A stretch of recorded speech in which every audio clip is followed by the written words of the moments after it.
বিশ্বের অন্যতম জলবায়ু ঝুঁকিপূর্ণ একটি দেশ। জলবায়ু পরিবর্তনের জন্য আমাদের দায় অত্যন্ত সামান্য, কিন্তু এর অভিঘাত আমরা সবচেয়ে তীব্রভাবে অনুভব করি। হিসাব অনুযায়ী যত গ্রিন হাউস গ্যাস আছে, মানে প্রোডাকশান হয়, তার মাত্র 0.35% বাংলাদেশ কন্ট্রিবিউট করে। সেটা তো একদমই কম। কিন্তু যখন এই জলবায়ু পরিবর্তনের ফলে যে অভিঘাত আসবে, যেটার যে পরিণতি, সেই পরিণতির কিন্তু সবচেয়ে বেশি ভুক্তভোগী হব আমাদের মতো কয়েকটা দেশ। ঘূর্ণিঝড়, জলোচ্ছ্বাস, বন্যা, নদী ভাঙ্গন, লবণাক্ত বৃদ্ধি, তাপ প্রবাহ এবং জীববৈচিত্র্যের ক্ষয়, এসব এখন আর বিচ্ছিন্ন কোনো ঘটনা নয়। এগুলো আমাদের উন্নয়ন, অর্থনীতি এবং মানুষের জীবনযাত্রার উপর সরাসরি প্রভাব ফেলে। এই বাস্তবতায় পরিবেশ রক্ষা আমাদের কাছে কোনো বিলাসিতা নয়, এটি জাতীয় নিরাপত্তা, খাদ্য নিরাপত্তা, জনস্বার্থ, অর্থনৈতিক প্রবৃদ্ধি এবং অর্থনৈতিক স্থিতিশীলতা এবং ভবিষ্যৎ প্রজন্মের নিরাপদ জীবনের পূর্বশর্ত।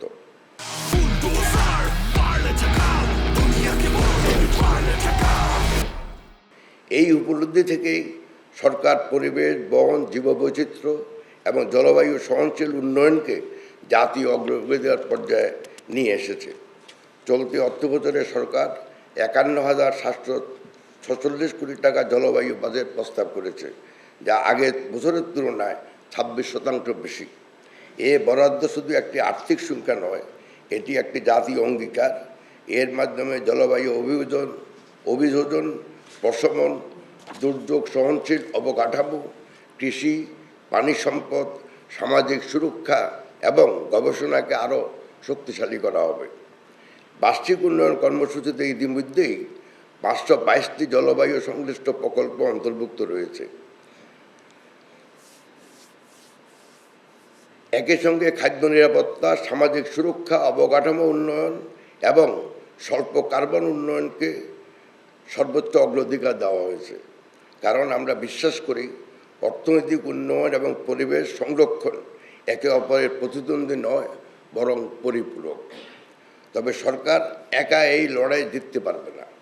কোনো সরকারেই তা পারেনি, ভবিষ্যতেও কোনো সরকার সেটা পারবে না।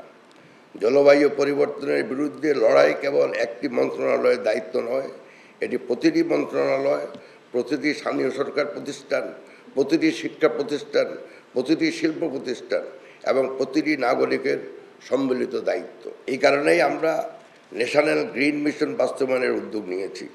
আগামী 5 বছরে সারা দেশে 25 কোটি গাছের চারা রোপণের লক্ষ্যে নির্ধারণ করা হয়েছে। আমরা চাই এই কর্মসূচি শুধু একটি সরকারি প্রকল্প হয়ে না থাকুক, এটি একটি জাতীয় আন্দোলনে পরিণত হোক। আমরা চাই প্রতিটি পরিবার অন্তত একটি করে গাছ রোপণ করুক, প্রতিটি শিক্ষা প্রতিষ্ঠান নিজস্ব সবুজ দেয়াল গড়ে তুলুক, প্রতিটি শিল্প প্রতিষ্ঠান তাদের কার্বন ফুটপ্রিন্ট কমানোর অঙ্গীকার করুক এবং প্রতিটি লোকাল গভর্নমেন্ট তাদের নিজেদের এলাকায় সবুজায়নের নেতৃত্ব দিক। একই সঙ্গে উপকূলীয় এলাকায় নতুন ম্যানগ্রোভ বন সৃষ্টি, সামাজিক বনায়নের সম্প্রসারণ, নদী ও খাল পুনরুদ্ধার, জলাভূমি সংরক্ষণ, বন্যপ্রাণীর আবাসস্থল রক্ষা এবং দূষণ নিয়ন্ত্রণে সরকার আরও সমন্বিত উদ্যোগ বাস্তবায়ন করবে। বিশেষ গুরুত্ব দেওয়া হচ্ছে প্লাস্টিক দূষণ কমানো, শিল্প বর্জ্য ব্যবস্থাপনা উন্নত করা এবং পরিবেশ বান্ধব প্রযুক্তির ব্যবহার বৃদ্ধির উপর। আমরা চাই বাংলাদেশের উন্নয়ন হোক, অর্থনৈতিক প্রবৃদ্ধি হোক, একই সাথে একটা সমাজ যেটা হবে পরিচ্ছন্ন, সবুজ এবং জলবায়ু সহনশীল। অধ্যাপক দ্বিজেন শর্মাকে আমি অনেক কাছ থেকে দেখেছি, তাকে চিনেছি। তিনি আমাদের শিখিয়েছেন প্রকৃতি শুধু সম্পদ নয়, প্রকৃতি আমাদের সংস্কৃতি, আমাদের পরিচয়, আমাদের অস্তিত্ব। তিনি বারবার বলেছেন মানুষ প্রকৃতির মালিক নয়, মানুষ প্রকৃতির অংশ। আজ যখন পৃথিবী জলবায়ু সংকটের মুখোমুখি, তখন তার এই দর্শন আরও বেশি প্রাসঙ্গিক। আমাদের বন রক্ষা করতে হবে, কারণ বন শুধু কাঠের উৎস নয়, বন আমাদের জলবায়ুর রক্ষা কবচ।